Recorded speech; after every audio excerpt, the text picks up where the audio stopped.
Uber Eats delivery for Andy.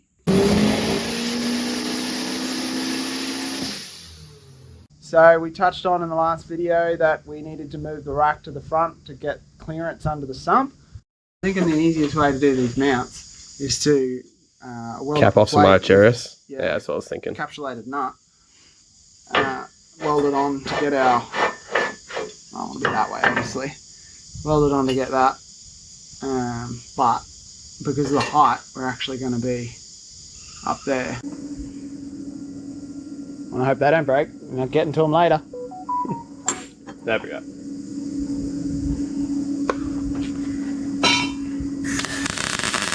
Cool. So we made some standoffs for the crossmember.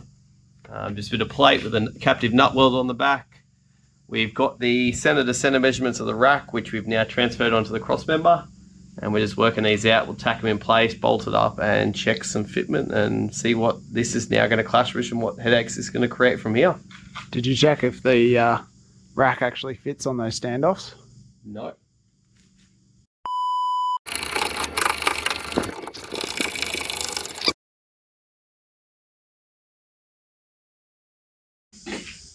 So we've measured the rack shaft on the Echo rack and on the Tirana rack and jagged it. It's within 3 mil of being the same length. The turret ends are massively different in length though, and obviously also metric versus imperial and different taper into the hub.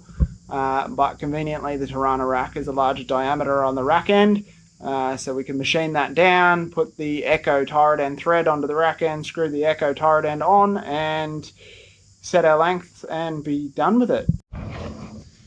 So obviously, being a front wheel drive car, there's no mounts for a gearbox crossmember and no encapsulated nuts in the chassis anywhere to bolt a gearbox crossmember, so we've got to make our own. There is a rail section through here that we're going to tag into, but to give it a little bit of strength, I'm going to put some crush tubes. So what I'll do is drill through the side of the chassis,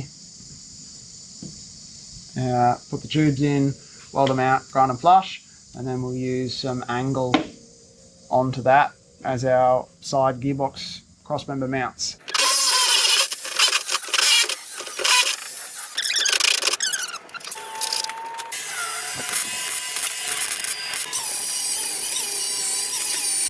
So back to this again.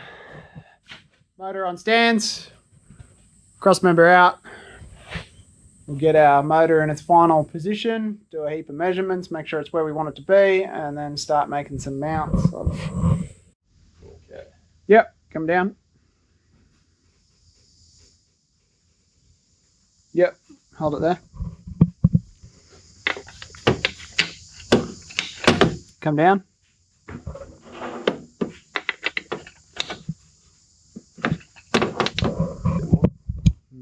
Change tool.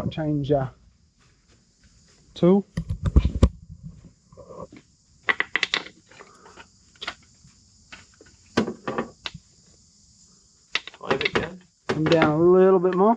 A little bit more. Oh, something's on. Maybe that bleed nipple, probably. No, that'll be at the back. Oh yeah, it's gearbox. That's tight. Like that's. So a tiny bit up from there. Nah, that's fine. No. There. Alright, so now we gotta make sure it's dead center, which it looks like it's on the piss. We'll do some measuring. So now that needs to disappear.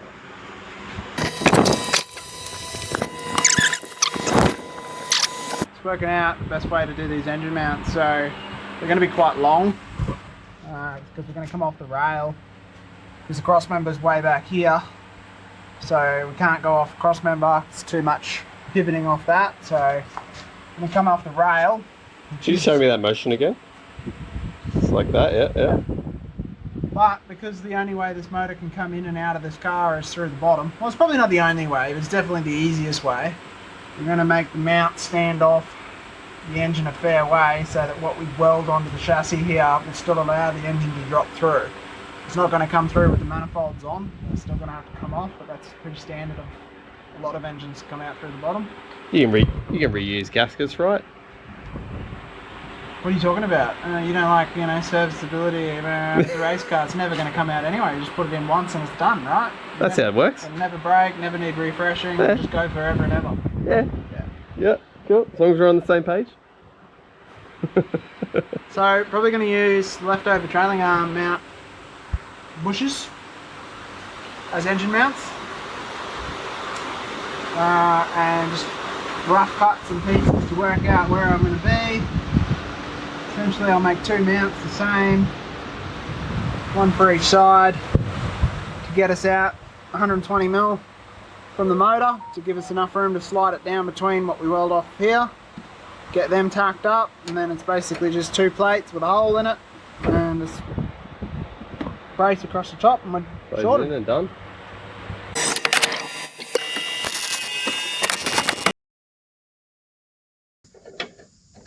Trying to go down a bit lower.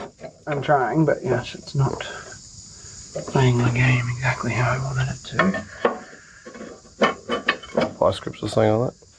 Well, we're not there yet, because I don't reckon that's... What are you actually trying to do? Make 2 ears that hang off the Is that the size of them? Well, we cut this down. And enclose them in. And then plate the top of it. Okay.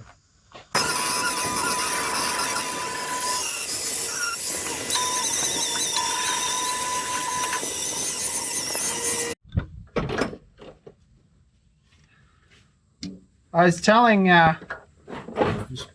here we go. I was telling Matthew how you were getting scared. I'm not scared, just Scared. Oh yeah, we made a decision while you were gone. You fund this race car now. You fund it. I drive it. Matt's driving. What? You fund, I'm driving. Yeah, no. You said you were scared. No, just aware of what I'm getting I myself think into. that it's only fair that we should all go drive in a manual and see who can do the quickest time. See who can row gears the best. Yeah, no, I'm down for that. Yeah. I feel like it's only fair. Yeah. So February? We haven't even pulled the engine part to machine it. Jeez. Really? Haven't we got one coming? What happened to your engine? Sorry, bud. Sorry, Okay. bud. There's been a hold up. Yeah. We're going to get some pistons. We got rods, but things escalated with the gearbox, thank boys. So now we need to get some Why is it pistons. so long? Are you doing pistons now? No, No, use these ones up here. I got some. You said 110 minimum, so I got some extra 10mm long ones. Well, I didn't say minimum. I did. Never listened to that. I was spot on, mate. I see you are doing pistons now. I think so. Because this thing needs to make like 900 to Well, 1,000. that turbo It made ain't gonna do 730 through an auto, so I'm guessing that's 800 and that's getting. He's getting scared. Why are we not going to do 900 to 1,000, Andrew? Because the oil pump won't do it. Did you say the oil pump won't do it? Yeah. Oh. Do the rev it hard enough. Oh, good enough. Explain that. Matthew's mathematics were not right. Oh, we explain that in one of your builds. Matthew's mathematics were not right. About what? Well, this is lower than the rail. I feel bigger gaps. It was 20 mil.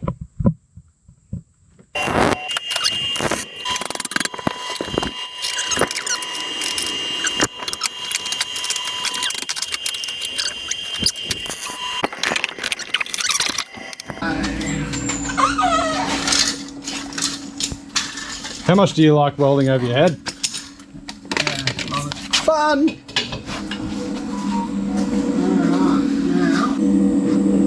That's machined. So that's 87.0. As in, what has to happen? It's leaning back 3 degrees. 3 degrees down. Yeah, if I'm down 3 degrees. Project Legos.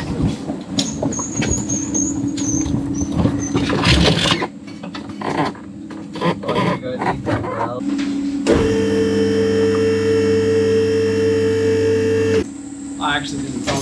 of the crossmember building. So we'll weld nuts onto here so that we can just put bolts straight through. That's cool. And what are your thoughts for, so obviously this tail shafts over here, do we just cut out more of this? Well, I can't because then the seat. I'm just thinking for the exhaust. Side pipe. Side pipe would be easier. Side pipe. Let's throw a crossmember in. Oh, you want me to do it? Would you please help me, sir? No.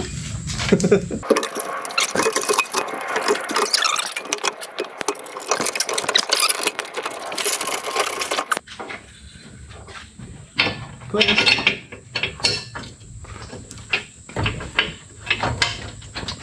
Oh, it's almost like we planned it, eh? Oh, almost. Tune engineering.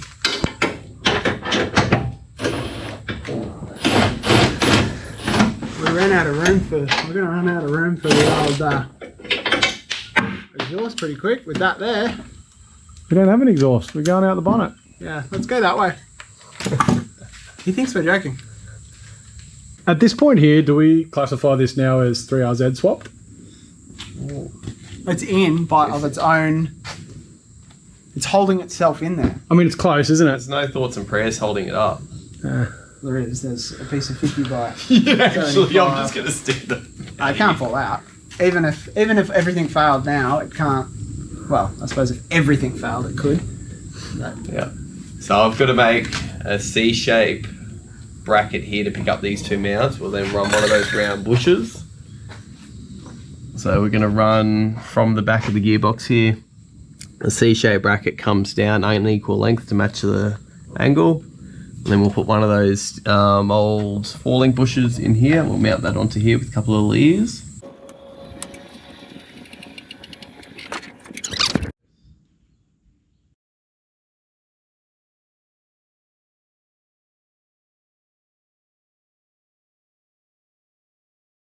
Alright, so that's the Echo vacated my shed. Jono's taken it home to pull it all apart and weld everything out. Everything's just tacked together at the moment, so he will clean everything up, weld it all out, paint what he needs to paint, measure up for a tail shaft, organise a clutch, and next episode it'll be back in here to put all of the floor in it, I think, or possibly do the hot and cold side plumbing. Got a water to air intercooler to try and shoehorn in there somewhere, and obviously radiator, etc. So that motor that's in there is a dummy motor. Jono's actual motor we can strip down and get machined and organised to build on the side. So the tracks are still closed, so there's going to be a few more of these shed videos until we can get out racing again. Hilux Mild to Wild, the Echo build, Matt's XF, and Shed King's Circuit Beast. So make sure you like and subscribe and check out some of the other videos. Cheers.